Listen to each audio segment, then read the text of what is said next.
Thank you for joining our SPM Academy webinar today. I'm Deborah McGrath, ServiceNow Principal Product Marketing Engineer and your webinar host. And today, we're happy to present an overview of the new features in our November store release for SPM, Enterprise Architecture, and Collaborative Work Management. Joining us to tell us about all the great new features is veteran SPM Academy speaker Greg Sand, who's a Senior Principal Outbound Product Manager with ServiceNow. Welcome, Greg. We really appreciate you being here to highlight our new features. Thanks, Deborah. Yeah, I'm always happy to join an SPM Academy webinar. We really have a lot to say and cover today, so we want to definitely get into it. So it's great to be here. So let's get started. Let me first point out our safe harbor notice, and then we'll get started. While most of what we'll be discussing and showing you are features that are available as of our Xanadu Q4 release, this presentation may contain forward-looking statements that reflect the current beliefs of ServiceNow, all based on current information available. However, actual results may differ materially and should not be relied upon in making purchasing decisions. All right, Greg, let's hear about what's new with SPM, Enterprise Architecture, and Collaborative Work Management. Okay, and we're going to start with our strategic portfolio management area in here and what's new in the store. As we mentioned, we've got a lot of things to cover today, so it will be difficult to cover all the features and capabilities we released, but we promised a big, robust end-of-year delivery through the store release, and boy, have we delivered upon that. So let's go ahead and cover and highlight some of the key areas that I think would be most interesting for our audience today. So the first one, let's talk about Now Assist. So a lot of customers are asking, how can we leverage Now Assist to make our jobs easier? And we're happy to report that we're doing that in a couple of different ways for this store release. One of those is around project management and documentation. And so thinking about how do we leverage documentation a lot easier. So three key areas here around automated reporting of status with Gen AI. So thinking about how that automation can help, being focused on things that are more in trouble than they are going well in those key changes and milestones. Thinking about streamlining some document reviews. So if you think about any documentation that you need to have that's focused in, very lengthy in nature, could be pages and pages long.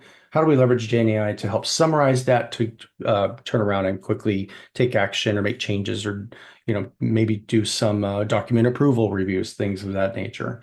And then the third one here is around critical project updates via email. So we can think about how we can automatically do those through an email summary. And that's where we're going to progress to the next slide. Let's talk a little bit more about that project summary. So you can help to define a schedule for those summary emails with Now Assist. And then you can increase that visibility by focusing again on what matters most and getting those automatically to your inbox based on the schedule that you set. The next one we're going to cover into Project Workspace is more transparency into the Project Workspace around project clarity with status reports and streaming of financial management by consolidating sub-project costs up to the complete project oversight. So a lot of our customers have been telling us we want to be able to handle those roll-up costs a lot easier from those sub-projects, especially projects that are lengthy in nature, multiple years and similar. So we want to be able to help with that on those roll-ups of financials. So let's kind of double click into the status reports and docs. A very key feature that we are happy to report, we are now transitioning our legacy status reports into the docs components. This is very helpful so that you can add pages to the section. You can then use, HTML, rich HTML type features and capabilities on those status reports, and thinking about some of the ways that you may want to templatize those as well. And then again, leveraging a lot greater flexibility in creating status reports now. All right, let's move on into Strategic Planning Workspace. You can see we have some three key areas here that we're focused on around goals and portfolio planning and then feedback. So let's talk about goals. So the first one here is a better visualization into seeing some of those target check-ins relative to your progress on your goals. So the graphical representation shown here on the screen is a lot easier for some people to consume on the tracking of progress and thinking about that, performance analytics of tracking over time and trending over time in the background. The next one is around streaming portfolio views by hiding modules that you don't want to see anymore. So think about how you need greater flexibility in your portfolio plans that you build and how we can streamline those for your consumers as well as for yourself if you need to build multiple portfolio plans. And the last one is around feedback enhancements. So one of the key things we have done is in Enterprise Agile Planning is we've renamed product feedback to just feedback because we recognize that feedback comes from all different ways and through multiple various channels from the organization. So let's kind of double click into a visualization here since we're not doing a demo today around that more modular portfolio plan. So we can see here on the screen, you can select or deselect goals, scoring, and planning. And even within the planning, you could choose to hide prioritization or capacity planning and thinking about how you may want to share those amongst your community and your stakeholders to help with greater visibility or, that's too much on a page. Just give me some of the simple basics, maybe for executive leadership. All right, let's double click into capacity planning now. And we've got some 3 key areas here around automation and simplification and prioritization. So thinking about how do we automate resource capacity generation? So how do we just do this automatically? And you can set that up at the very beginning. So that's much faster to be able to create those capacity plans. And then also helping to simplify that with auto-selecting criteria. So that thinking about ways to avoid error in some of the things for setting up the resource.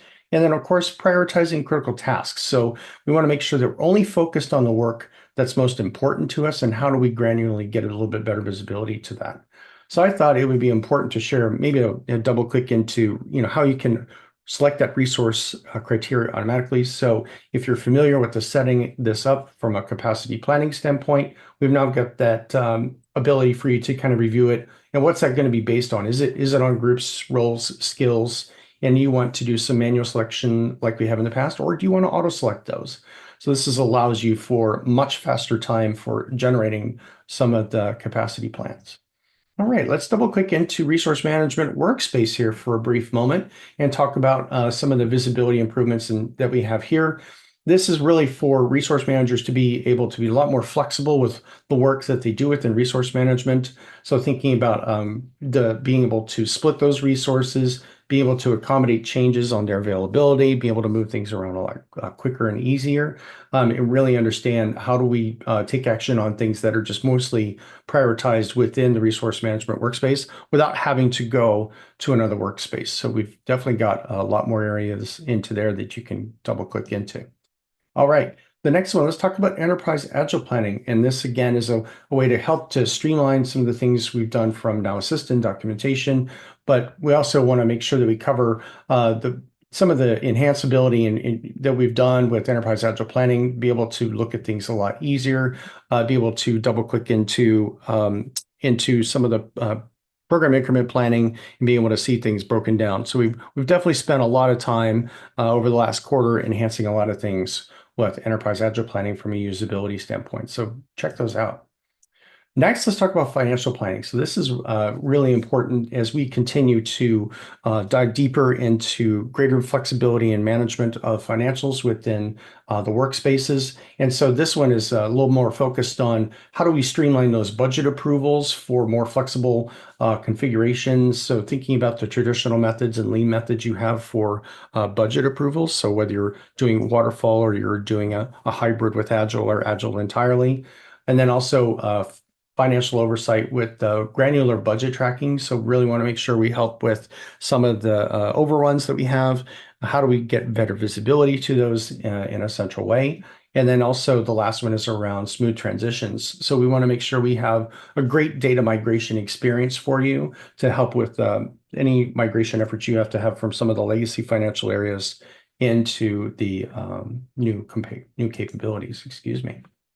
All right, so the other one that we're talking about here is Project Workspace. And what are we doing here? We want to make some enhancements from more comprehensive project views, a little bit granular visibility to resource real-time updates, and also thinking about some of the workflows that we can have, how can we improve upon those? So seeing here on the screen is around confirming changes to some of those resource assignments, and then also enhanced decision making with detailed notification, exporting of some of the options, and much more informed planning capabilities in here as well.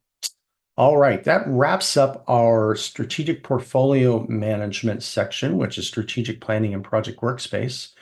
Let's talk next about enterprise architecture. As many know, or have, if you haven't heard, enterprise architecture is our expansion of our application portfolio management capabilities on the platform and in the product family. So now we have greater visibility and much granular capabilities for enterprise architects or maybe business solution architects and the like. So let's go ahead and talk about some of the key areas that we're doing here in enterprise architecture. So the first thing we'll touch upon here is a graphical capability now for business capability modeling. We have had for many years now the ability to have the hierarchy and structure for your business capability maps within your organization. Now this is a great way to leverage the CMDB to model those out in a much more graphical way, leveraging some of the graphical capabilities of the visualization and modeling tool. And the next one we're going to talk about, and a lot of our enterprise architects have given us some feedback around Archimate support. So now we want to add additional Archimate support for multiple types of visualizations, importing, exporting, etc.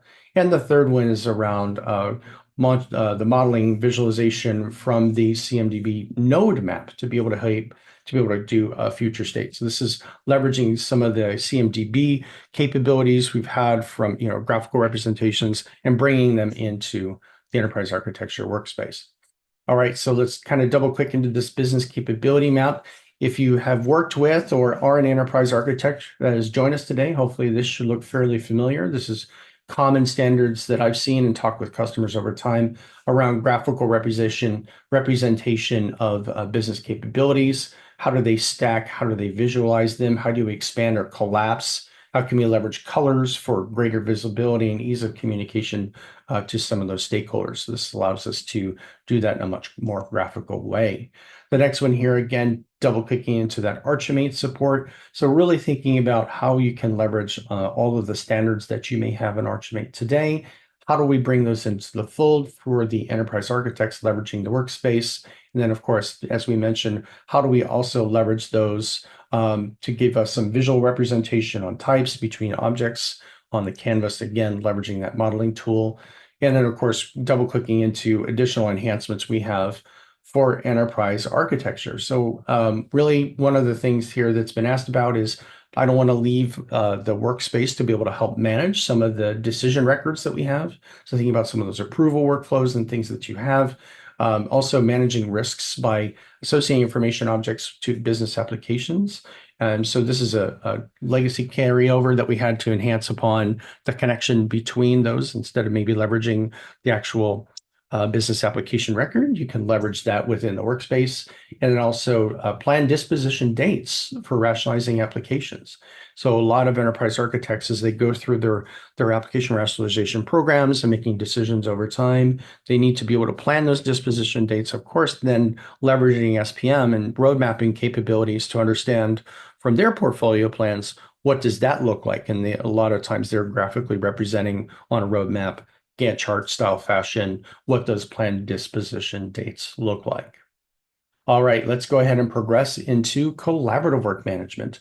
So if you are not familiar with this, we'll once again say this was released in 2024 and is a great way to be able to have a much more robust way for the business to be able to manage the work without the rigor and controls of strict project management. So thinking about, I don't need to manage resources at the higher level of the organization. I don't necessarily concern myself with a lot of financial budget information. I just need to be able to get a team together and get work done. And that's where we continue to expand upon our capabilities in here for collaborative work management. And you see some 3 key areas here in Q4 that we're going to talk about. So the first one is around templates. So we didn't want to necessarily give a free-for-all for all of our customers without some type of structure. And that was a big feedback item that we've heard from our customers as well. So we've definitely want to help control that through the template center. So thinking about uniform structures of boards that you may want to leverage. to make sure that you have consistency across individuals and across different teams, and then to be able to share those templates as well. So thinking about the same structure you may want to have with one area of the business, like marketing or sales, versus another, and that might be in technology. Those templates may look very different. However, you want to keep consistent so that they're easy to follow and easy to view and manage. The next one that we'll talk about here is on the board views, is a lot more tailored views and personalized experiences. We talked a little bit ago about, excuse me, on portfolio plans, the ability to select and unselect different things that we want to see on our board. We're now taking that same concept into the board view. So being able to save those views and making sure that we can reuse those as well, but also again thinking about what type of information do I need to have present for certain members of the team. So all those great filtering capabilities and views that we have in strategic planning workspace, we want to carry some of those themes and concepts here into collaborative work management. And another big feature that has been asked upon by our community is really around being able to export the boards and the docs. So we've enabled that for CSV Excel purposes, and so you can help leverage those for any type of other capabilities or reporting that you'd like to have within your organization. I'm thinking about customers that may leverage Power BI or Tableau, and they want to bring this information in a much more easier way without having to go through an integration, and also being able to distribute documents for offline access. So this is also thinking about exporting some of those doc components in collaborative workspace that allows you to add those into a repository as a PDF format, or maybe you want to email them out, so forth and so on. Well, Deborah, this actually wraps up the last slide I have in here for some of the updates that we have for SPM. So with that, I will turn it over to you. Hey, Greg, thanks. We really appreciate that. That was a great, concise overview of a lot of features that we have. One of the things that I'd remind everybody is if you'd like to see any of these in more detail, we are going to be sharing some resources so you can drill down the Delta text. Greg, we did have one question that came in about financials. It was just really in general, how detailed financials get and whether they can track them to cost centers and integrate with an ERP. And I was wondering if you could just talk about that a little bit. Yeah, certainly. So past experience, I was a past customer as well. And so we do have a lot of customers that do integrations with ERPs at multiple different levels. This was probably 6 years ago. We just did some simple work order cost center type imports and transfer of information. So you can definitely do that through some integrations with SAP, and then you can relate those to certain capabilities. We just need to be cautious about, when it comes to cost transactions and transparency, we do that very well with an SPM. But when it comes to, further breaking down needs that we have for our financial teams around thinking about, segmentation and thinking about how we need to manage those over time, like a managed services group, that's where we tend to look to our partners. They've got much more robust solutions in those spaces to help you out with that. Thanks, Greg. We have some events and resources to share with you. Please join us on March 13th or 14th, depending on your location, for our next SPM Vision series, where you'll hear a compelling keynote by Yoav Boaz, who is VP and General Manager of our Strategic Portfolio Management Business Unit. You'll learn from other customers how they've achieved success with SPM, and we'll provide our product vision and roadmap. You can register today by scanning the appropriate QR code. And our EA Vision series will be held on March 20th for AMS and EMEA, and on the 21st for Australia, New Zealand, and Asia, with a similar format. Registration for this event is open now as well. We're super proud to kick off our 5th year of SPM Academy, which was formerly known as Last Thursdays, with our great speakers and all new content. And we're going to do that on Thursday, February 27th, 2025. And you'll hear from James Ramsey, also of our SPM business unit. He's going to present about Now Assist for SPM and a ton of great new features with our generative AI capabilities, specifically for SPM. So scan this QR code to register for that. If you missed any part of this webinar or simply want to view it again, you can access it on demand on community.servicenow.com. We've got a YouTube channel there, and you can register for any of our live on ServiceNow events at community.servicenow.com. under events. And then the next one, you can move to the next slide, Greg, Scan this QR code here just for a quick guide to CWM. It's a great way it'll walk you through getting started with collaborative work management in a really short time. And then finally, for additional resources and additional information about any one of these features, check out our ServiceNow community release page, as well as our Delta decks here for SPM, CWM, and enterprise architecture. Greg, anything you wanted to add to that?